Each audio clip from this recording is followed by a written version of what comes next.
नमस्कार, स्वागत है आप सभी का टीसीएस पाठशाला के यूट्यूब चैनल पे। हम लोग एक नए सेशन को स्टार्ट कर रहे हैं जिसमें पॉलिटी की क्लासेस और साथ ही साथ अल्टरनेट डे पे आपको ज्योग्राफी की क्लासेस मिल रही है।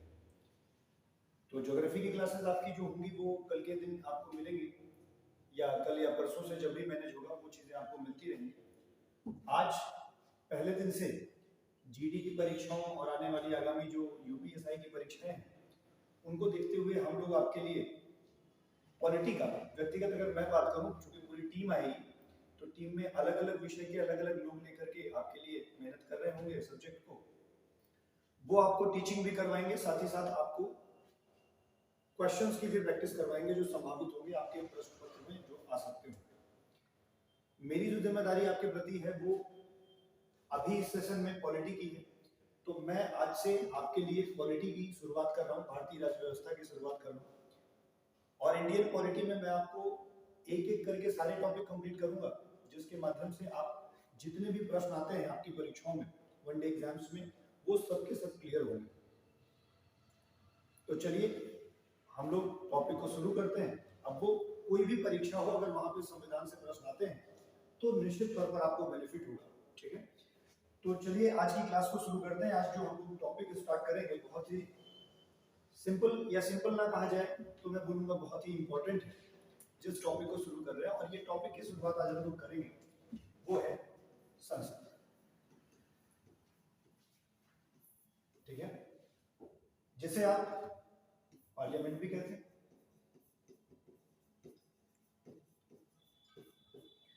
तो बच्चों आज की जो क्लास है वो पार्लियामेंट के बारे में ही होगी।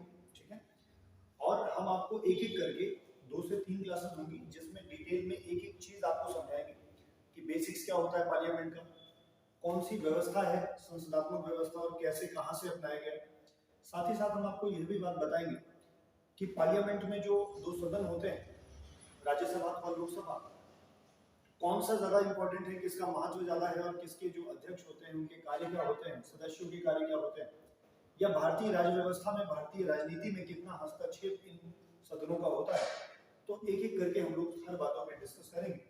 अगर मैं शुरुआत करूं तो आप सभी लोग इस बात को ध्यान दीजिए कि जो संसद है वो कहा जाए तो 3 चीजों से मिलकर बनती है। नंबर 1 जिसे आप बोलते हैं राज्यसभा,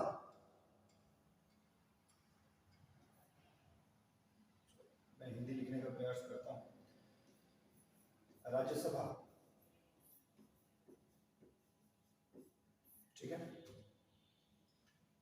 दूसरा जिसे आप कहते हैं लोकसभा,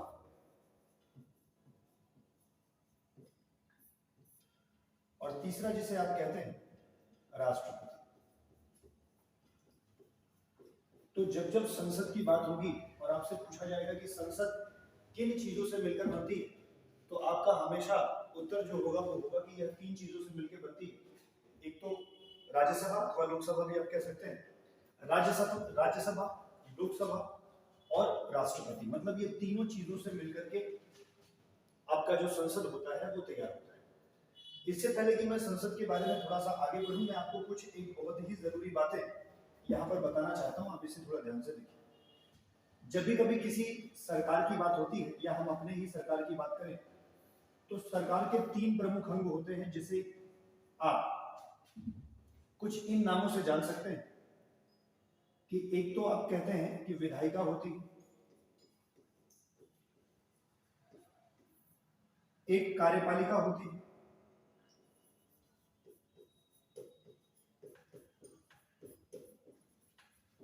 और बच्चों एक होती है न्यायपालिका। तो अगर पूछा जाए कि सरकार के 3 प्रमुख अंग कौन से होते हैं तो वो यही 3 प्रमुख अंग हैं, विधायिका, कार्यपालिका और न्यायपालिका। जब हम विधायिका की बात करते हैं तो विधायिका जो है वो विधि बनाने का काम करती है। जो भी विधि बनाने का कार्य करती है उसे आप विधायिका कहते हैं। और हमारे यहाँ, हमारे देश में, हमारे देश की व्यवस्था में जो विधि बनाने का जिम्मेदारी है या उत्तरदायित्व है वो संसद के पास है। तो हम ऐसा बोलते हैं कि जो हमारी संसद है वो विधायिका का कार्य करती है अथवा नियम कानून को बनाती है, विधि को बनाती है।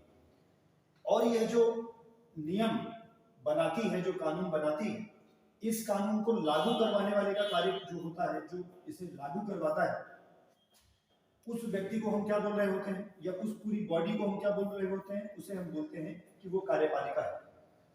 और ये जो न्यायपालिका है, ये इस बात का ख्याल रखती है कि जो भी नियम बने हैं उन्हें एक समान रूप से लागू किया जा रहा है कि नहीं किया जा रहा है, कोई ऐसा तो नहीं हो रहा है कि उसका दुरुपयोग हो जा रहा है।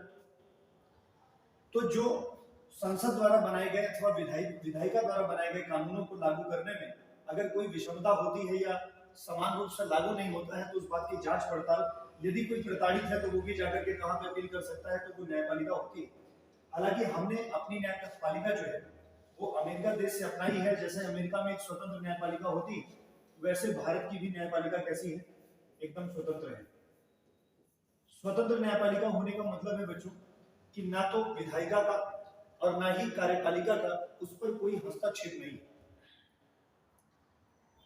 अगर हम बात करें कि सरकार के 3 अंग जो होते हैं, ये आपको समझ में आ चुके हैं। अभी इस पे डिटेल में और चर्चाएं होंगी, क्योंकि हमारी व्यवस्था ही संसदात्मक है और संसदात्मक व्यवस्था में कार्यपालिका और विधायिका ना एक दूसरे के प्रति बड़ी जिम्मेदार होती है। तो आगे चल के हम लोग डिस्कस करेंगे इन सब बातों को, लेकिन आइए हम आपको थोड़ा सा संसद के बारे में, राज्यसभा और लोकसभा की थोड़ी सी और बातें समझाएं। अगर हम बात करें राज्यसभा का या हम बात करें लोकसभा का, इधर लोकसभा लिख लेता हूं पहले और इधर हम लोग लिख लेते हैं राज्यसभा। तो बच्चों ये जो लोकसभा है इसे ही हम क्या बोलते हैं, लोअर हाउस, लोअर हाउस या निम्न सदन। ये जो लोकसभा है इसी को हम लोग बोलते हैं जनता का सदन।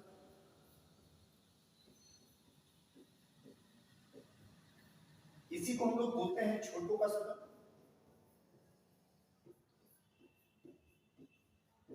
इसी को हम लोग बोलते हैं नवयुवकों का सदन।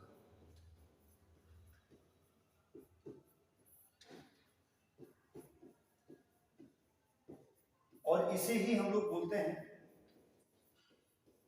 चर्चित सदन ना। चर्चित सदन को कभी कभी पेपर में पूछ रखा है पॉपुलर हाउस के नाम से, तो आप जिनकी इंग्लिश भी जरूरी है आप उन्हें भी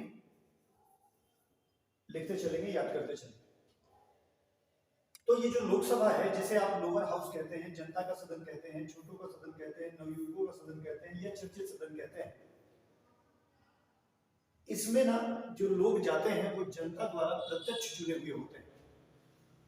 लोकसभा में जो भी व्यक्ति जाते हैं वो जनता द्वारा प्रत्यक्ष चुने जाते हैं, इसीलिए हम इसे यह भी कहते हैं कि यह जनता का सदन है। किसका सदन है बच्चों, जनता का सदन है। तो ये इसके सारे नाम हैं। आपसे कोई भी पूछ सकता है कि निम्नलिखित में से लोकसभा को और किस नाम से जानते हैं। वहीं पर अगर हम राज्यसभा के बारे में बात करें तो राज्यसभा के बारे में आपको पता होना चाहिए कि जिस प्रकार से हम इसे लोअर हाउस कहते हैं, वैसे ही हमारी जो राज्यसभा है उसको कौन सा हाउस कहते हैं, अपर हाउस कहते हैं, या मेरे बच्चों इसे उच्च सदन कहा जाता है। जैसे हम इसे जनता का सदन कहते हैं तो वैसे ही हम इसे कह सकते हैं कि ये राज्य का सदन है। तो यहां से एक प्रश्न बन जाता है कि निम्नलिखित में से कौन सा सदन है जो जनता का प्रतिनिधित्व करता है। तो जनता का जो प्रतिनिधित्व करेगा वो कौन सा सदन होगा, वो लोकसभा होगा। और अगर पूछेगा कि ऐसा कौन सा सदन होता है जो राज्यों का प्रतिनिधित्व करता है, राज्यों को रिप्रेजेंट करता है, वो कौन सा होता है, राज्यसभा होता है। इससे जुड़ा हुआ एक अनुसूची भी है बच्चे, उसको आप ध्यान रखेंगे।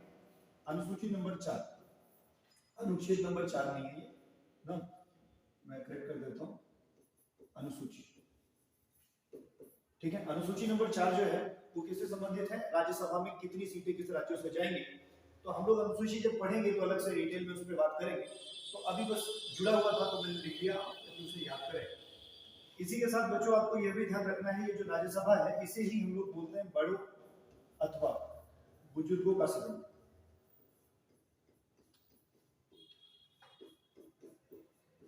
देखो ये वाले को छोटों का सदन बोलते हो और उस वाले को बड़ों अथवा बुजुर्गों का सदन बोलते हो। तो ऐसा कोई बात नहीं है कि 15 साल के बाद व्यक्ति लोकसभा में जाएगा और 60-70 साल के बाद राज्यसभा में जाएगा, बल्कि जो राज्यसभा की आयु है वो कहा जाता है कि 30 वर्ष के बाद राज्यसभा में व्यक्ति चुना जा सकता है।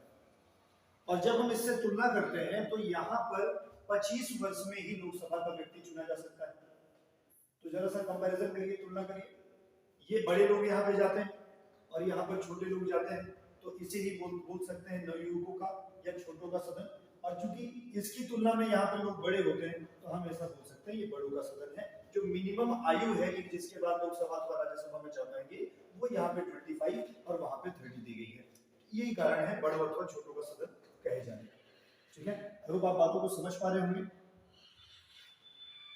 बच्चों। जब हम राज्यसभा की बात करें तो हम ऐसा कह सकते हैं कि ये किसका प्रतिनिधित्व करती है? राज्य का प्रतिनिधित्व करती है।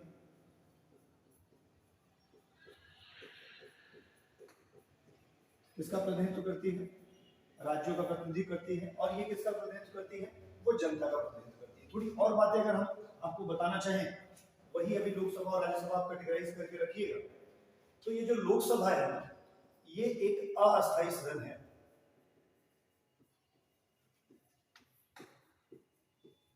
कैसा सदन है? अस्थायी है। अस्थायी का मतलब है जो परमानेंट नहीं है, जिसको समाप्त अथवा भंग किया जा सकता हो। तो ऐसी चीज जिसे आप भंग कर सकते हैं वो अस्थायी नहीं होता। तो आप सबको पता है कि 5 वर्ष में, प्रत्येक 5 वर्ष में नई सरकार का चुनाव होता है और प्रत्येक 5 वर्ष में जो है वो लोकसभा भंग होती है और फिर से नई लोकसभा बनाई जाती है।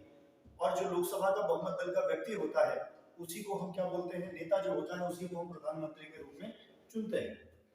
तो यह एक अस्थायी सदन है। इसका मतलब है कि प्रत्येक 5 वर्षों में इसे भंग किया जाएगा और इसकी जगह पे पुनः लोकसभा का, नई लोकसभा का निर्माण।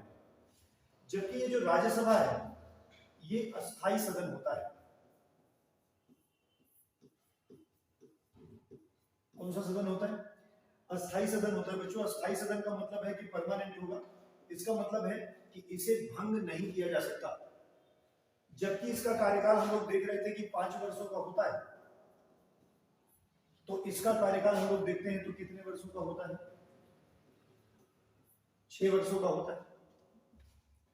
अगर हम बात करें कि लोकसभा का गठन कब हुआ, तो बच्चों बहुत ही फैक्ट है, आपको ध्यान रखना पड़ेगा। कुछ पेपर आपसे पूछ लेते हैं कि 1952 में इसका भी और 1952 में इसका भी गठन किया गया। एक बहुत ही छोटी सी टेक्निकल बात आपको याद रखनी चाहिए अगर आप पेपर देने जा रहे हैं। ये 6 वर्षों का होता भले है, लेकिन प्रत्येक जो 1/3 सदस्य होते हैं ना, जो प्रत्येक 1/3 सदस्य होते हैं वो 2 वर्षों में क्या हो जाते हैं? पदमुक्त हो जाते हैं।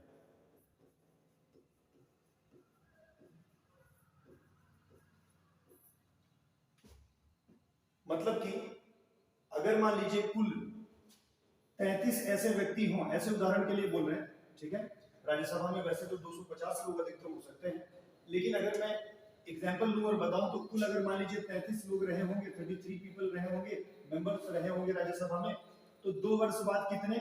11 लोग जो होंगे वो पदमुक्त हो जाएंगे और इतने ही लोग पुनः निर्वाचित हो जाएंगे। आपके मन में ये प्रश्न जरूर बन सकता है कि सर क्या यहाँ पर चुनने का समय अलग अलग था क्या, कि 2 वर्ष पहले इनका खत्म हो गया फिर उनका खत्म हो गया? ऐसा कैसे होता है कि 2 वर्ष बाद 1/3 लोग जो होते हैं वो समाप्त हो जाते हैं? तो मैं थोड़ी सी बात आपको समझाता हूँ 1952 की। देखो, अगर एक साथ चुने जाएंगे और एक साथ हटाए जाएंगे तो निश्चित तौर पर वह सदन समाप्त हो जाएगा। और क्योंकि हमें राज्यसभा ऐसी बनानी थी जिसमें सदन समाप्त न हो और वो परमानेंट चलता रहे, अस्थायी रूप से चलता रहे, इसके लिए 1952 में जब हमारा राज्यसभा का गठन हुआ, तो मैं उदाहरण बता रहा हूँ, सपोज करिए कि कुल 33 आदमी थे जिनको लेना था, तो हमने 33 के 33 लोग को चुन लिया। पूरे के पूरे जितने सदस्य होते हैं हमने उन्हें इलेक्ट कर लिया। और जब हमने उन्हें इलेक्ट कर लिया तो जब 2 वर्ष बीता तो हमने इन्हीं सदस्यों में से करवाया एक लकी ड्रॉ, और इस लकी ड्रॉ में से कहा गया कि जो 1/3 लोग होंगे उन्हें निकाला जाएगा।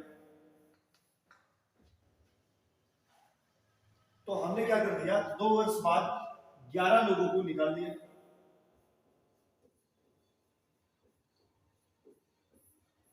ठीक है, अब जब बच्चों 11 लोग को निकाला तो कितने लोग बचे? पुराने वाले में से तो 22 बचे और हमने नए 11 लोग चुन लिए, क्योंकि हमें तो संख्या 33 बनानी ही थी। तो जब हमने कितने 11 लोगों को चुन लिया और 11 लोग पदमुक्त हो गए, तो फिर से तो संख्या कितनी होगी? 33 ही होगी। फिर बच्चों क्या हुआ, 2 वर्ष और बीता और हमने पुनः लकी ड्रॉ करवाया, लेकिन उस लकी ड्रॉ में केवल वही लोग रहे जो पुराने वाले हैं, मतलब 22 में से, और 22 में से फिर से 11 लोगों को पदमुक्त कर दिया गया और फिर से 11 नए लोग चुन लिए गए। तो जब यहां से 11 चले गए तो बचे कितने? 11, और चूंकि 11 और 11 2 बार चुने जा चुके हैं तो बचे 33 ही हैं, सदन में 33 ही लोग हैं। और जरा सा 2 वर्ष और बढ़ाइए बच्चों, तो जरा सा देखेंगे कि 2 वर्ष प्लस 2 वर्ष प्लस 2 वर्ष, इन 11 लोगों का कार्यकाल पूरा हो गया और ये अपने आप 6 वर्ष पूरा करके रिटायर हो गए।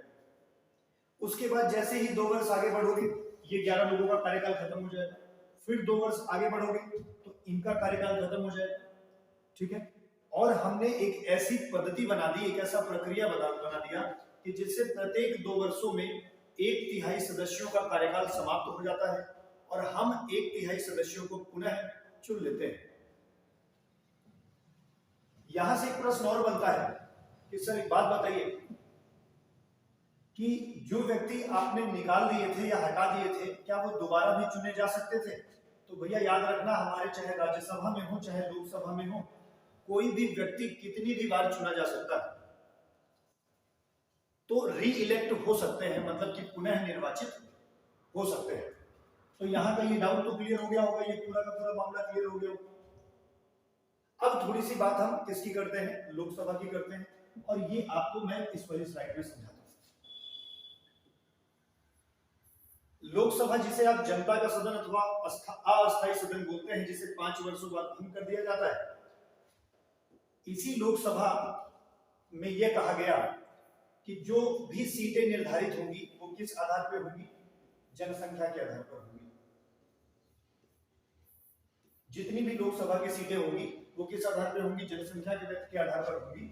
बच्चों, अगर राज्यसभा के भी बारे में भी कभी पूछ लिया जाए कि किस आधार पर राज्यसभा की सीटें निर्धारित की जाती हैं, तो उसका भी आधार कौन सा है? जनसंख्या ही है। और बच्चों, लोकसभा और राज्यसभा की वर्तमान जो सीटें हैं ना, जो निर्धारित की जा रही हैं, वो 1971 की जनगणना या मतगणना के आधार पर ही बनाई गई। तो आप निश्चित तौर पर यह सोच सकते हैं कि आप पूछेंगे कि सर ये 1971 के बाद दोबारा मतगणना नहीं हुई या हमारे यहाँ जनसंख्या नहीं बढ़ी, ऐसा क्या कारण रहा कि 1971 को ही आधार वर्ष माना जाता है? तो मैं आपको थोड़ा सा अपने यहाँ की समस्याओं से वाकिफ कराता हूं, बताता हूं। जब लोकसभा में यह कहा गया कि हमारे यहाँ प्रत्येक 10 वर्षों में जनगणना होगी और जब जनगणना हो जाएगी तो हम जितनी सीटें बढ़ानी होगी उतनी सीटें बढ़ा देंगे आवश्यकता अनुसार। तो प्रत्येक 10 वर्षों में जनगणना होती और प्रत्येक 10 वर्षों में क्या किया जाता? सीटें बढ़ाई जानी थी। तो 1952 के बाद प्रत्येक 10 वर्षों में जब जब जनगणना खत्म हुई और हमारे यहाँ जनसंख्या बढ़ी हुई मिली, तो हम पहुंच गए सुप्रीम कोर्ट और हमने कहा कि माननीय, आपने कहा था कि जब हमारे यहाँ 10 वर्षों में मतगणना होगी और जिसकी जितनी जनसंख्या बढ़ी होगी उसी के सापेक्ष हम सीटों को बढ़ा देंगे। तो जितने भी लोग थे, खास करके नॉर्थ इंडिया वाले, अब यहाँ पे मैं नॉर्थ इंडिया की बात इसलिए कर रहा हूं कि अगर आप पूरा का पूरा आंकड़ा देखेंगे तो आप एक बात पाएंगे कि नॉर्थ इंडिया की जनसंख्या साउथ इंडिया की तुलना में बहुत तेजी से बढ़ती है। यह तब से आज बढ़ रही है, बढ़ती है कहना उचित नहीं, लेकिन आज तक के इतिहास में बढ़ी है। साउथ इंडिया की जनसंख्या उतनी ज्यादा नहीं बढ़ पाती है जितनी कि नॉर्थ इंडिया की आज तक बढ़ती चली आई है। तो जितनी बार सीट बढ़ाने की बात होती थी तो नॉर्थ इंडिया वाले सुप्रीम कोर्ट पहुंच जाते थे कि साहब एक काम कर दो, थोड़ी सीट बढ़ा दो, ये आदमी ज्यादा हो गए। तो सुप्रीम कोर्ट ने बढ़ाया और वो सीटें बढ़ते बढ़ते 552 तक पहुंच गई। लेकिन उसके बाद भी हमारी जनसंख्या लगातार बढ़ती रही। तो नॉर्थ इंडिया वाले पुनः पहुंच गए कहां पे? Supreme court. कहा साहब देखो जनसंख्या फिर से बढ़ गई है और आपने लोकसभा में कहा है कि जनसंख्या के सापेक्ष ही हम क्या करेंगे? सीटें बढ़ा देंगे। तो बढ़ा दीजिए साहब। लेकिन इस बार जैसे ही नॉर्थ इंडिया वाले रिक्वेस्ट डालते हैं वैसे ही साउथ इंडिया के लोग पहुंच जाते हैं, और साउथ इंडिया के लोग पहुंच करके सुप्रीम कोर्ट में रिक्वेस्ट डालते हैं कि साहब देखो, इतिहास गवाह है कि हमारी जनसंख्या बहुत धीरे से बढ़ रही है और नॉर्थ इंडिया वालों की बहुत तेजी से बढ़ रही है। अगर आप इसी कदर सीटें बढ़ाते चले जाएंगे तो एक समय लोकसभा में साउथ इंडिया का जो प्रतिनिधित्व होगा वो बहुत नाम मात्र का रह जाएगा, और तब हम अपनी बातें मजबूती से नहीं रख पाएंगे। तो जब इसका अवलोकन हुआ, इस पर चर्चा हुई, तो सुप्रीम कोर्ट ने रोक लगा दी कि चलो इस बार नहीं बढ़ेगी, अगली बार इस पर विचार किया जाएगा। लेकिन हम लोग तो सक्रिय बैठे हुए थे नॉर्थ इंडिया वाले, जैसे ही जनगणना पुनः हुई हम फिर भाग गए वहां पे सुप्रीम कोर्ट कि सर आपने रोक लगाई थी, 10 साल पूरे हो गए, आप फिर से बढ़ा दो। कहानी फिर से रिपीट हो गई, साउथ इंडिया वालों का ऑब्जेक्शन आ गया कि साहब कहानी अभी वैसी ही है, नॉर्थ इंडिया की जनसंख्या लगातार बढ़ रही है लेकिन साउथ इंडिया की तुलना में बहुत ज्यादा। तो सर कृपया निवेदन है कि अभी आप सीट बढ़ाने का निर्णय ना लें, और इसी आदेश को देखते हुए एक संशोधन किया गया जिसे आप 84वां मतलब 84th कॉन्स्टिट्यूशनल अमेंडमेंट कहते हैं। और जो 84वां संविधान संशोधन हुआ 2001 में, उसमें कह दिया गया कि सीटें जो है वो 2026 तक नहीं बढ़ेगी। तो अगर आपसे यह प्रश्न पूछ लिया जाए कि लोकसभा में जो सीटें हैं उनका विस्तार या उनको कब तक नहीं बढ़ाया जाएगा या कब तक बढ़ाने पर रोक लगा दी गई है, तो वो उत्तर होगा कौन सा, 2026। कौन सा संविधान संशोधन था, तो 84वां था, और कब करा गया, तो 2001 में किया गया। मुझे लगता है आपको ये पूरी बातें कंप्लीट समझ में आ गई होगी। तो लोकसभा के बारे में थोड़ी थोड़ी बातें मैंने आपको बताई, राज्यसभा के बारे में थोड़ी सी बातें मैंने आपको बताई, और मैंने आपको यह भी समझाया कि लोकसभा को कौन कौन से सदन के नाम से जानना है, राज्यसभा को कौन कौन से सदन के नाम से जानना है, ठीक है, और लोकसभा की विशेषता और राज्यसभा की विशेषता क्या होती है। अगर मैं लोकसभा और राज्यसभा के बारे में थोड़ी सी और बात समझाऊं तो थोड़ा सा एक जगह आपको ये बात समझनी पड़ेगी कि हमारा जो देश है, हमारा देश एक व्यवस्था का पालन करता है, और वह व्यवस्था कौन सी है, संसदात्मक शासन व्यवस्था है।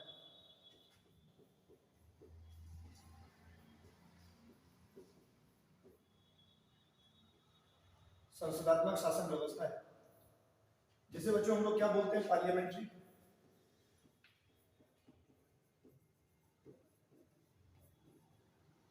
System of governance.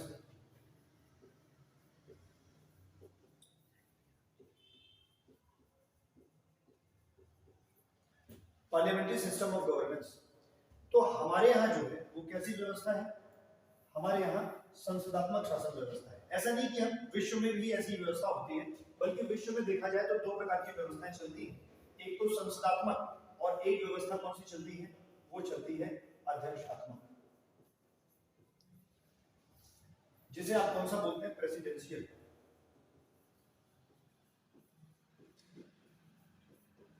Presidential system of governance. तो अगर मैं एक उदाहरण आदर्श संविधान की ले लूं कि भारत जो है वह संसदात्मक प्रणाली अपनाता है, जबकि अमेरिका जो है वो कैसी प्रणाली को अपनाता है, अध्यक्षात्मक शासन प्रणाली को अपनाता है। अगर मैं इसके बारे में थोड़े थोड़े अंतर आपको समझाना चाहूं पेपर को देखते हुए, तो ये जो संसदात्मक शासन प्रणाली है, यहाँ पे जो राष्ट्रपति होता है यह नॉमिनल हेड होता है, या मैं कहूं नाम मात्र का अध्यक्ष होता है। कैसा अध्यक्ष होता है, नाम मात्र का अध्यक्ष होता है।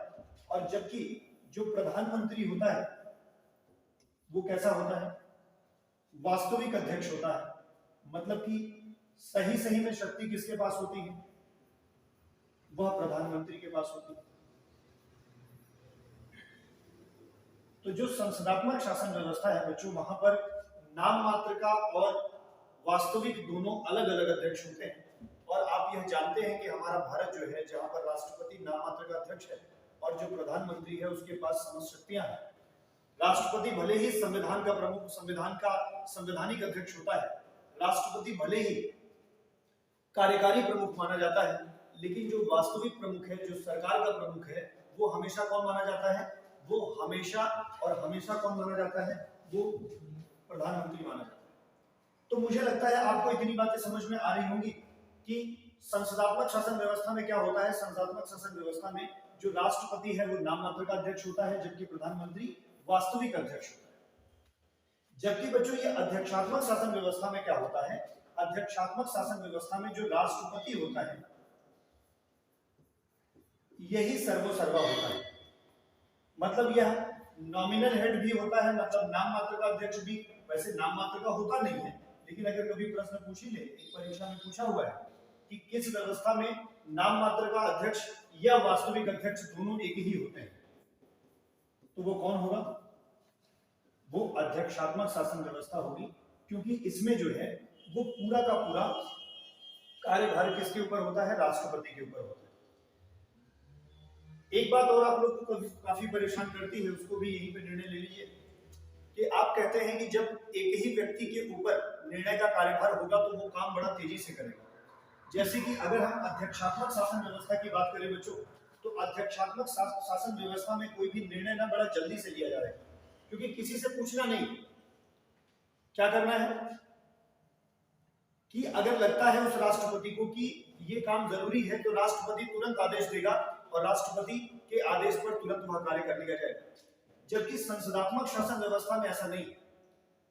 अगर संसदात्मक शासन व्यवस्था में कुछ भी करना है तो सबसे पहले आपको विधेयक लाना होगा। मैं एक उदाहरण बताऊं, अगर संसद के द्वारा 50 रुपए भी निकाले जाने हैं तो बहुत छोटा सा अमाउंट है, लेकिन उसके बाद भी यह एक प्रक्रिया से होकर गुजरेगा। सबसे पहले विधेयक लाया जाएगा, विधेयक जो जाएगा वो जाकर के क्या होगा, संसद में डिस्कस किया जाएगा, लोकसभा में, राज्यसभा में, और अंतिम रूप से राष्ट्रपति जो होगा वो उस पर जब सिग्नेचर करेगा तब संसदीय प्रक्रिया से वो 50 रुपए निकल पाएंगे। जबकि अध्यक्षात्मक में तो तुरंत कहने पर ही निकल आएगा। तो आपके मन में ये जरूर प्रश्न होते होंगे कि जब अगर सर अध्यक्षात्मक शासन व्यवस्था त्वरित काम को करता है तो क्या हमें अध्यक्षात्मक नहीं अपना लेना चाहिए क्या? तो बच्चों थोड़ा सा और समझोगे इस बात को। देखो, निश्चित तौर पर यह सही है कि यहाँ काम तेजी से होता है, लेकिन यहाँ एरर के चांसेस भी तो ज्यादा होते हैं, गलतियां होने के चांसेस भी तो ज्यादा होंगे। क्यों? क्योंकि भाई अब अगर जल्दबाजी में काम करोगे तो समटाइम्स गलतियां भी होंगी। सारी सत्ता एक ही व्यक्ति के हाथ में है तो वो कभी कभी अच्छा निर्णय भी ले सकता है और कभी कभी खराब निर्णय भी ले सकता है। लेकिन ये जो प्रक्रिया है ना संसदात्मक वाली, संसदात्मक प्रक्रिया में एक पूरे प्रोसेस से चीजें होकर गुजरती है। पहले यहाँ, फिर स्टेप 1, फिर यहाँ स्टेप 2, फिर यहाँ स्टेप 3, और फिर बच्चे जब 3-4 प्रक्रियाओं से होकर के कोई चीज गुजरेगा तो भले ही धीरे होगा, स्लो होगा, लेकिन आप यह तो मान सकते हैं ना कि एरर फ्री होगा या बहुत कम एरर होंगी, बहुत कम कमियां होंगी। तो दोनों के अपने अपने गुण और उसके अवगुण है, क्वालिटीज है। कहीं पर वो तेज काम करता है, वो धीरे काम करता है। कहीं पर वो तेज काम करेगा तो फिर गलतियां भी जल्दी कर सकता है, और वहां पर धीरे कार्य होते हैं तो गलतियों के चांसेस थोड़े से कम हो जाते हैं। तो हमारा जो देश है वो कैसी व्यवस्था को अपनाता है?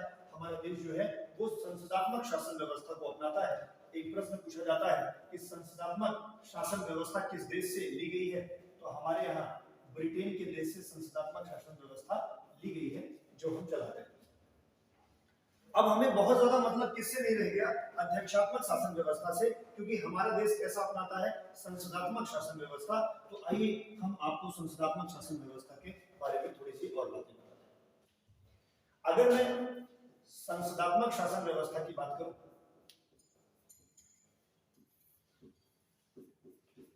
तो पहली बात तो मैंने आपको बता ही दी कि नॉमिनल हेड अलग होता है और रियल हेड अलग होता है ना। जो नॉमिनल हेड होगा, नॉमिनल का मतलब होता है बच्चे नाम मात्र का, और जो रियल हेड होगा मतलब जो वास्तविक हेड होगा ना, ये अलग होगा। तो नॉमिनल हेड कोई अलग व्यक्ति होगा और जो रियल हेड होगा, जो वास्तविक हेड होगा, मैं इसी को अगर आप चाहे तो मैं हिंदी में भी लिख देता हूं, जो वास्तविक प्रमुख होगा ना, वो अलग होगा। पहली बात, इसे आप बोलते हैं नाम मात्र का, नाम मात्र का प्रमुख अथवा अध्यक्ष। समझे आप? तो संसदात्मक शासन व्यवस्था में पहली बात तो ध्यान रखनी है कि नॉमिनल और रियल हेड अलग अलग होंगे, जबकि अध्यक्षात्मक शासन व्यवस्था में नॉमिनल हेड और रियल हेड दोनों एक ही व्यक्ति होते हैं। अगर मैं इसके बारे अलग से बात करूं बच्चे, थोड़ा सा और इसके बारे में बताऊं, तो देखो जैसे अभी मैंने थोड़ी देर पहले आपको बताया था ना किसके बारे में, एक तो कार्यपालिका के बारे में और एक विधायिका के बारे में ना। कार्यपालिका और किसके बारे में बताया था, विधायिका के बारे में। तो थोड़ी सी बात इस पे भी समझिए बच्चों, याद रखना, क्योंकि हम बात किसकी कर रहे हैं, अपने देश की, इसलिए हम संसदात्मक शासन व्यवस्था की विशेषता देख रहे हैं। तो कार्यपालिका क्या होती है, जो कि नियमों को लागू करती है, और विधायिका कौन होती है, जो नियमों को बनाती है। तो जरा सा भारत के पॉलिटी के बारे में समझिए। जैसे बीजेपी गवर्नमेंट बनी और बीजेपी में प्रधानमंत्री मोदी जी चुने गए।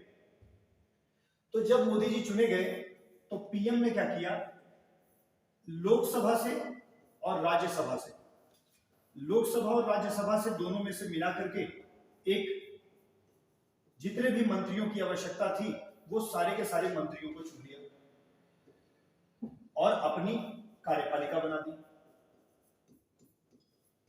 बात को समझिएगा कि मोदी जी ने अपनी कार्यपालिका बनाने के लिए अलग से व्यक्तियों को नहीं ले आए कि मतलब हम लोकसभा वाले को नहीं लेंगे, हम राज्यसभा वाले को नहीं लेंगे, बल्कि उन्हीं में से जो चुने गए थे ना, जिसको उन्होंने ठीक समझा, उस व्यक्ति को बुला करके क्या कर लिया, अपनी मंत्रिमंडल या अपनी कार्यपालिका बना ली। बच्चों, ये वही लोग हैं जो अभी कार्यपालिका में है, वो संसद में 2 बजे के बाद जब बैठते हैं तो वही लोग नियम भी बनाते हैं। तो अगर आप थोड़ा सा ऑब्जर्व करिए और समझिए बात को कि जो लोग नियम को लागू करने वाले हैं वही लोग नियम को बनाने वाले भी हैं, जबकि अमेरिका में ऐसा नहीं होता। अमेरिका के बारे में अगर थोड़ा सा समझना है तो जब मैं अमेरिका बोल रहा हूं, आपको अध्यक्षात्मक शासन व्यवस्था समझ के रखना है। तो अमेरिका में कैसा होता है कि राष्ट्रपति का चुनाव होता है। अभी हाल ही में बाइडेन जी चुने गए। आप मुझे कमेंट बॉक्स में बता दीजिए बाइडेन किस नंबर के राष्ट्रपति हैं। ऑप्शन में ले लीजिए 44, 45, 46 और 47। किस नंबर के राष्ट्रपति हैं जो चुने गए हैं। और कमला हैरिस को तो याद ही रखिएगा, प्रश्न जरूर पूछा जाता है और पूछा भी जाएगा आपके पेपर में, क्योंकि भारतीय ओरिजिन से हैं तो इसलिए प्रश्न बन सकती है जरूर। राष्ट्रपति अमेरिका का चुना जाता है और बच्चे ये फिर अपनी कार्यपालिका बनाता है। राष्ट्रपति क्या करता है, अपनी कार्यपालिका बनाता है। और ध्यान रखिएगा कि राष्ट्रपति की जो कार्यपालिका में लोग होंगे वो विधायिका के नहीं होंगे। मतलब जो अमेरिका की विधायिका होती है उसका अलग इलेक्शन होता है। एक मैं ऐसा इंसिडेंट बताता हूं, आपको समझ में आएगा। जब बराक ओबामा जी राष्ट्रपति बने थे, आई होप ये बात जो है वो 2014 की है, if I am not incorrect, ठीक है ना। तो जब ओबामा जी राष्ट्रपति बने थे तो वो हिलेरी क्लिंटन को अपनी विधायिका में, वो कार्यपालिका में बुला रहे थे, और उस समय हिलेरी क्लिंटन जो थी वो विधायिका की सदस्य थी। तो उन्हें ओबामा की काउंसिल में आने के लिए विधायिका से क्या देना पड़ा, इस्तीफा देना पड़ा, और तब जाकर के वो कार्यपालिका में शामिल हो पाई। मतलब कि मैं क्या समझा रहा हूं कि यहाँ पे जो विधायिका है वो अलग है और जो कार्यपालिका है वो अलग है। या मैं कहूं बच्चों तो मैं ये कह सकता हूं कि जो अध्यक्षात्मक शासन व्यवस्था होती है वहां इनके दोनों के बीच में स्पष्ट विभाजन मिलता है। क्या मिलता है, स्पष्ट विभाजन, शक्तियों का स्पष्ट विभाजन है। इसके काम अलग है, इसका निर्धारण अलग है, इसमें अलग आदमी है, उसके काम अलग है, उसके व्यक्ति अलग है। समझ पा रहे हैं। जबकि जरा सा यहाँ पे देखिए, मोदी जी ने जब चुना था तो मोदी जी ने जो अपनी मंत्रिमंडल बनाई थी तो वो तो उन्हीं राज्यसभा और लोकसभा के लोगों को ले लिया था। तो क्या यहाँ पे हमारे यहाँ शक्तियों का स्पष्ट विभाजन मिलता है? तो हमारे यहाँ की जो संस्थात्मक व्यवस्था है, क्या उसमें शक्तियों का या कार्यपालिका का और विधायिका का स्पष्ट विभाजन होता है? तो आपका उत्तर होना चाहिए कि बिल्कुल नहीं, क्योंकि संसदात्मक व्यवस्था में कार्यपालिका और विधायिका के बीच स्पष्ट विभाजन नहीं होता है। लेकिन अगर हम अध्यक्षात्मक शासन व्यवस्था की बात करें तो वहां पर कार्यपालिका और विधायिका के बीच में स्पष्ट विभाजन होता है। एक बात और समझिए, अब जरा सा दिमाग लगाइए, खुद सोचिए कि अगर मान लीजिए स्पष्ट विभाजन होगा, स्पष्ट विभाजन नहीं होगा, इसका मतलब नियम बनाने वाले भी लगभग वही हैं और लागू करने वाले भी वही हैं, तो क्या दोनों एक दूसरे के प्रति उत्तरदायी होंगे कि नहीं होंगे? अरे जब तुम ही बनाए हो तो तुम ही को लागू करना है, तो ये तो नहीं कह सकते ना कि तुमने गलत नियम बनाया है। जब खुद ही बनाए हो और खुद ही लागू कर रहे हो तो क्या बताओ, उत्तरदायित्व तो होगा कि नहीं होगा? तो उत्तरदायित्व तो भी होगा।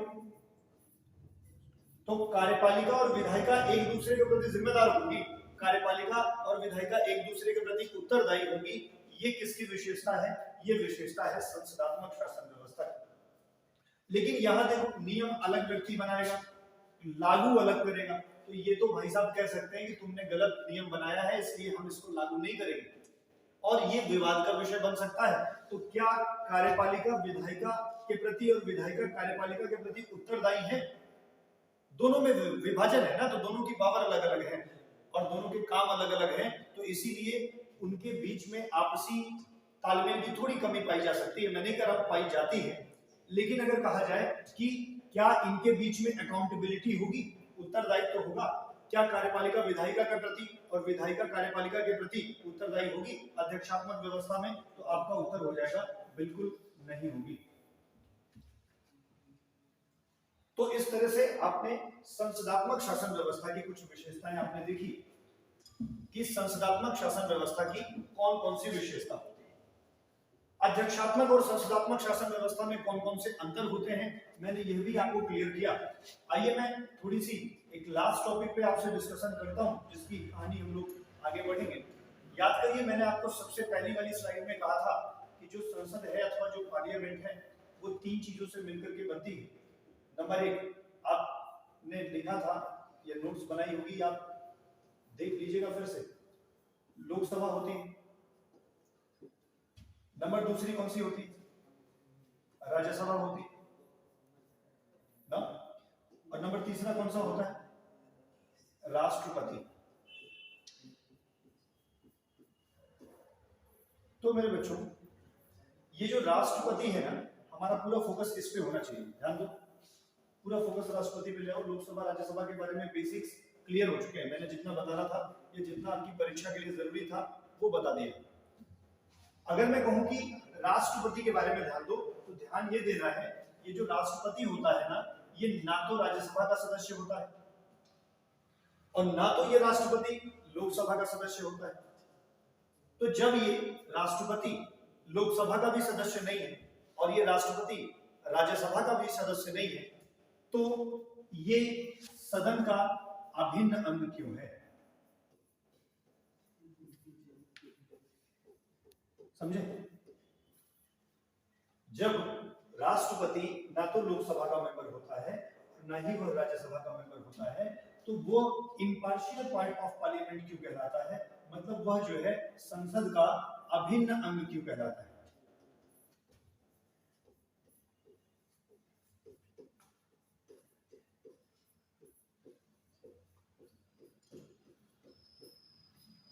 निश्चित तौर पर एक थोड़ा सा यहाँ से इन्फ्लुएंस निकल रहा है, मतलब कि कुछ बातें खुद समझ सकते हो कि अगर अभिन्न अंग है तो इसका मतलब कोई ना कोई ऐसा महत्वपूर्ण काम कर रहा होगा जो संसद का होगा।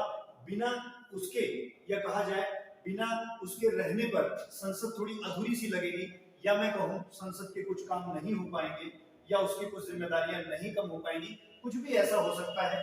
राष्ट्रपति की भूमिका अहम होगी संसद को चलाने, बनाने अथवा बनाए रखने में, तो इसीलिए उसे अभिन्न अंग माना जाता है। अगर मैं कहूँ बच्चे, तो इसके कई सारे बहुत जरूरी काम हैं, जैसे कि यह जो राष्ट्रपति होता है, आप सब लोगों ने सुना होगा, अभी थोड़ी सी बातें सुन लीजिए, पूरी चर्चा तो हम लोग अगले लेक्चर में करेंगे। लेकिन यह जो राष्ट्रपति होता है, आपने सुना होगा कि राष्ट्रपति जो है वो प्रत्येक सदन की पहली बैठक, मतलब कि जो वर्ष भर में 3 बैठकें आपके यहाँ होती हैं, बजट सत्र, मानसून सत्र और शीतकालीन सत्र, तो जो साल का पहला सत्र होता है मतलब बजट सत्र, तो प्रत्येक वर्ष का पहला बैठक, प्रत्येक वर्ष की पहली बैठक का संबोधन राष्ट्रपति ही करता है। या मैं कहूँ बजट सत्र किसके संबोधन से शुरुआत होता है? तो बजट सत्र शुरू होता है किसके संबोधन से? राष्ट्रपति के। एड्रेस कौन करता है? वो राष्ट्रपति ही करता है। इतना ही नहीं बच्चों, जब कभी पहला आम चुनाव होता है और पहले आम चुनाव की जो पहली बैठक होती है उसकी भी अध्यक्षता कौन करता है? राष्ट्रपति करता है। इतना ही नहीं, उसके पास कुछ आपातकालीन शक्तियां हैं, उसके पास कुछ विधायी शक्तियां हैं ना, उसके पास कुछ वो क्या कहते हैं, आपको क्या कहते हैं, क्या बोलते हैं, कार्यकारी शक्तियां हैं। या मैं बोलूं राष्ट्रपति के पास बहुत सारी ऐसी शक्तियां हैं जो संसद की जगह पर, जैसे अध्यादेश जारी करना, मैंने कहा अध्यादेश मतलब कानून, कानून बनाने का काम किसका? संसद का। लेकिन कभी कभी कौन करता है? राष्ट्रपति करता है।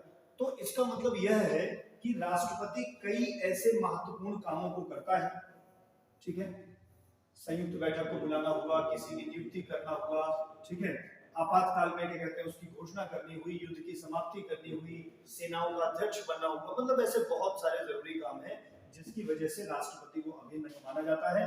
हम आपको कल वाले मतलब अगले लेक्चर में इस पे डिस्कस करेंगे कि कौन सा ऐसा महत्वपूर्ण काम है जिससे राष्ट्रपति को अभिन्न माना जाता है। और कल मतलब अगले लेक्चर में हम लोग राज्यसभा और लोकसभा के बारे में जितने फैक्ट परीक्षा के लिए जरूरी है वो कंप्लीट कर देंगे। और इसके बाद तीसरी जो क्लास होगी उसमें हम आपसे चर्चा करेंगे राज्यसभा के अध्यक्ष और लोकसभा के अध्यक्ष के बारे में।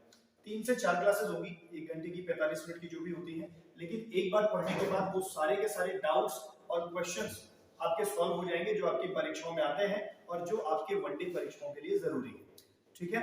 अगर आपको ये कंटेंट अच्छा लगा हो, अगर आपको वीडियो अच्छा लगा हो तो आप इसे जरूर लाइक कर दें। आप इसे दूसरों तक भी पहुंचा दें, जो भी पढ़ने वाले बच्चे हैं उनका फायदा हो सके।